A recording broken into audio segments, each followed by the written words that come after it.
શું તમને ખબર છે આજથી 20 વર્ષ પહેલા દુનિયાની જે ટોચની 500 કંપની હતી તેમાંથી અડધાથી વધારે કંપનીઓ આજે બજારમાં નથી. એમના નામો નિશાન મીટી ગયા છે. તમને થશે કે એવું શું થયું હશે? શું એમની પાસે પૈસા ખૂટી ગયા હશે, બેંકો પાસેથી લોન નહીં મળતી હોય, કે પછી એમના માલિકોને ગાંડા થઈ ગયા હશે? ના, એમાં કંઈ જ નથી થયું. આમાંથી કંઈ જ નથી થયું. એ બધી જ કંપની પોતાના અહંકારમાં હતી. એમનો તો સદીઓથી જૂનો વેપાર છે અને એમ કહેવાનું અમને કોણ હરાવવાનું, અને બરાબર એ જ સમય સાથે કોઈ એક નાની કંપની કે છોકરાઓ બજારમાં આવ્યો અને તેમને આખી સિસ્ટમ જ બદલી નાખી.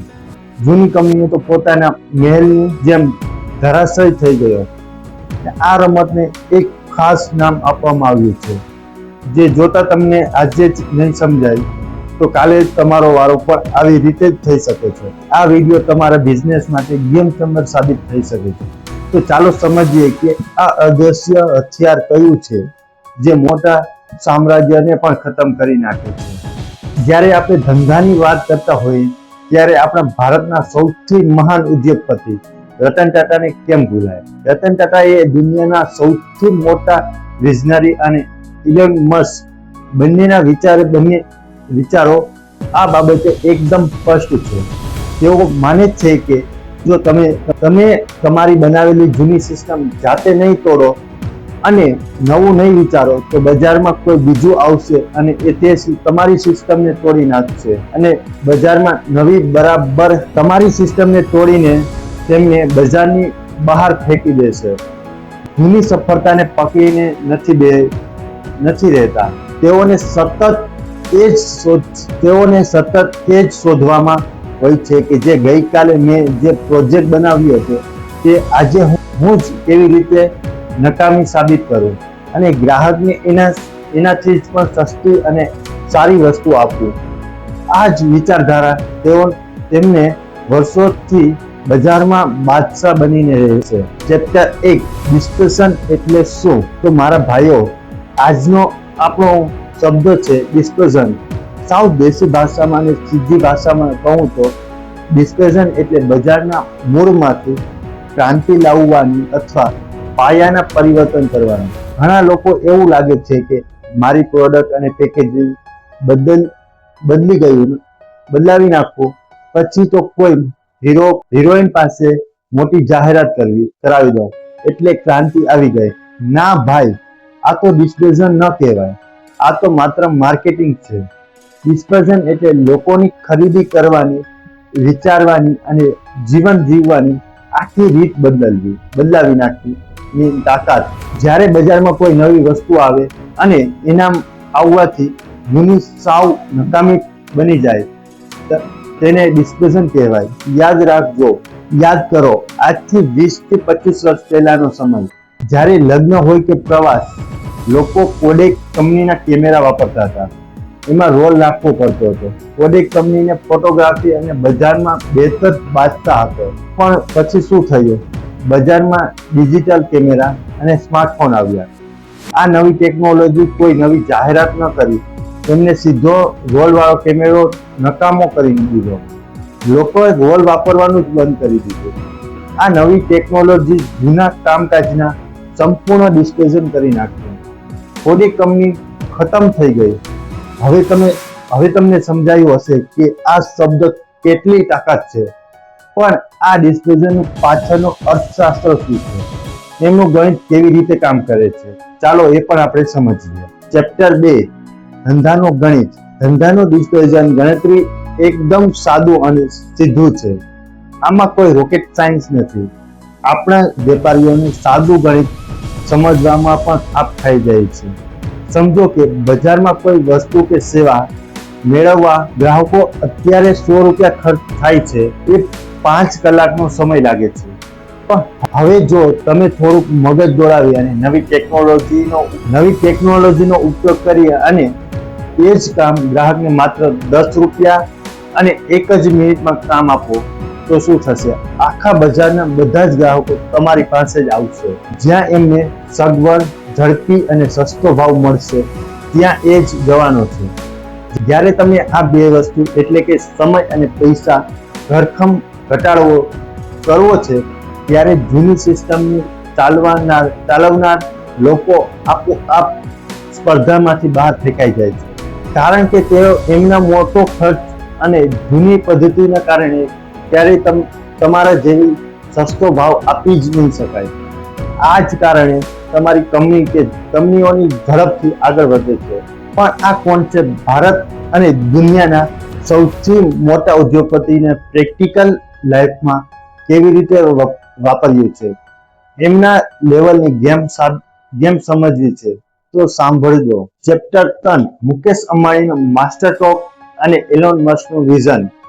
આપણે કહીએ તો ભારતના ડિસ્પર્ઝનનું સૌથી મોટું અને જીવંત ઉદાહરણ જો કોઈ હોય તો એ છે રિલાયન્સ જીઓ. મુકેશ અંબાણીએ જ્યારે જીઓ લોન્ચ કરવાનું નક્કી કર્યું ત્યારે બજારમાં ઘણી મોટી ટેલિકોમ કંપનીઓ હતી અને વોઇસ કોલિંગના પૈસા વસૂલતી હતી. એક મિનિટનો ચાર્જ રાખતો હતો. મુકેશ અંબાણી માત્ર કોલના ભાવ ઓછા ન કર્યા, એમણે તો કોલિંગને સાવ મફતમાં જ કરી દીધો. એમણે તો વિચાર્યું કે ભવિષ્યમાં ઇન્ટરનેટ ડેટાનું છે તો કોલિંગ તો મફતમાં આપો અને માત્ર ડેટાના જ પૈસા લો.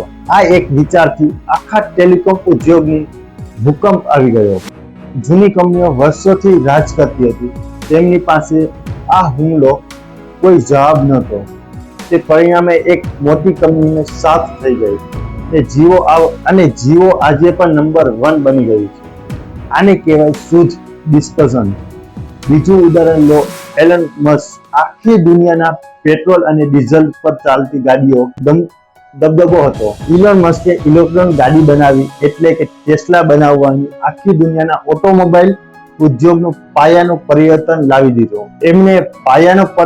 એમણે પર્યાવરણ અને ગ્રાહકના લાંબા ગાળાના ખર્ચને બંનેને ધ્યાનમાં રાખીને એવી પ્રોડક્ટ બનાવી કે જૂની પેટ્રોલ ડીઝલની કંપની વિચારવાને મજબૂર કરી દીધા. આજે બધી જ જૂની કંપનીઓ ઇલેક્ટ્રિક ગાડી બનાવવા પર પડી રહી છે ડિસ્પર્ઝનની તાકાત. પણ તમને થશે કે મોટા ભાઈ, આ તો બધી અબજો રૂપિયાની અને દુનિયાના સૌથી મોટા અમીર લોકોની વાતો છે, આપણા જેવા સામાન્ય ગુજરાતી વેપારીઓ. અને આમાંથી શું શીખવાનું? આ કોન્સેપ્ટ તમારા નાયમ મુનિ કરતા પણ વધારે તમારા ધંધાને અસર કરે છે. કેવી રીતે? ચાલો એ સમજીએ. ચેપ્ટર 4, બાપ દાદાની ગાદી અને આજનો નવો વેપારી. આપણા ગુજરાતી વેપારીમાં એક મોટો ભ્રમ ઘરમાં ગળી ગયો છે. એમને લાગે છે કે આપણા બાપ દાદાની દુકાન વર્ષોથી ચાલે છે, માર્કેટમાં આપણે આબરૂ છે, પણ આપણો ધંધો આગળ પણ આ જ ચાલશે. મોટા ભાઈ, આ ભ્રમમાંથી વહેલી તકે તમે બહાર આવી જશો. દુનિયા એટલી ઝડપથી બદલાઈ રહી છે કે તમારી ગઈકાલની સફળતા આવતીકાલની કોઈ ગેરંટી પણ નથી આપતી. જો તમને સમય સાથે તમારી તાકાત, જો તમને સમય સાથે તમારા કામ કરવાની રીત નહીં બદલો તો કોઈ ઓનલાઈન પ્લેટફોર્મ કે બીજા કોઈ નવા હાઈટેક વેપારીઓ આવશે અને તમારો આખો વેપાર ખેંચી જશે. અમદાવાદના હોલસેલ માર્કેટ હોય કે રાજકોટના એન્જિનના માર્કેટ, બધે જ હવે ઓનલાઈન પાર્ટ્સ અને નવી ટેકનોલોજી ઘૂસી ગયા છે. ગ્રાહકો હવે ઘરે બેઠા ઓર્ડર કરે છે અને સીધા માલ મળે છે. વચ્ચેના દલાલો બંને વેપારીઓ ધીમે ધીમે કટ થઈ રહ્યા છે. પણ એક જ પ્રકારના ડિસ્પર્ઝન છે. જો તમે હજી પણ ચોપડા લઈને બેઠા રહેશો અને આધુનિક પદ્ધતિ નહીં અપનાવો તો ગ્રાહકો તમારો જૂનો પ્રેમ નહીં દેખાય, એમને તો માત્ર પોતાનો ફાયદો દેખાશે. તો હવે પ્રશ્ન એ થાય છે કે આપણે આમાંથી બચવું કેવી રીતે? કોઈ ઉપાય ખરો? હા, રસ્તો છે. ચેપ્ટર નંબર 5, ડિસ્પર્ઝનથી બચવાનો અને તેના અપનાવવાનો રસ્તો. જો તમને ડિસ્પર્ઝનથી બચવું હોય તો સૌથી પહેલા હાઈફાઈથી ડરવાનું બંધ કરો. આપણે ત્યાં તકલીફ એ જ છે કે બાજુવાળો દુકાન 2 રૂપિયા સસ્તું આપે છે એટલે કે આપણે પરસેવો છૂટી જાય. આ હરીફાઈ નથી, આ તો ગળું કાપવાનો રસ્તો છે. સાચો રસ્તો એ જ છે કે ગ્રાહકની સગવડ માટે તમારો રસ્તો શોધતા રહો. તમારા ધંધામાં એવું તો શું છે ગ્રાહકને કંટાળો આપે છે? શું તમારા ત્યાં જ માલ લેવા બહુ સમય લાગે છે?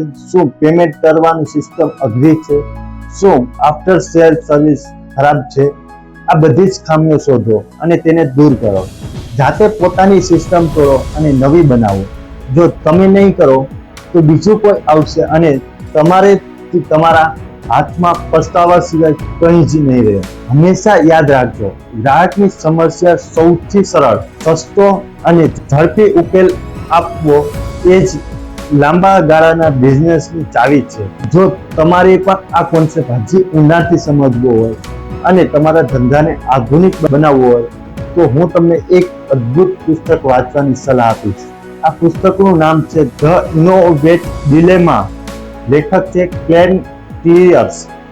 આ પુસ્તક દુનિયામાં મોટા ભાગના સફળ CEO નું ફેવરિટ છે. આ પુસ્તકમાંથી આપણે 3 બહુ પ્રેક્ટિકલ વસ્તુઓ શીખી શકીએ છીએ.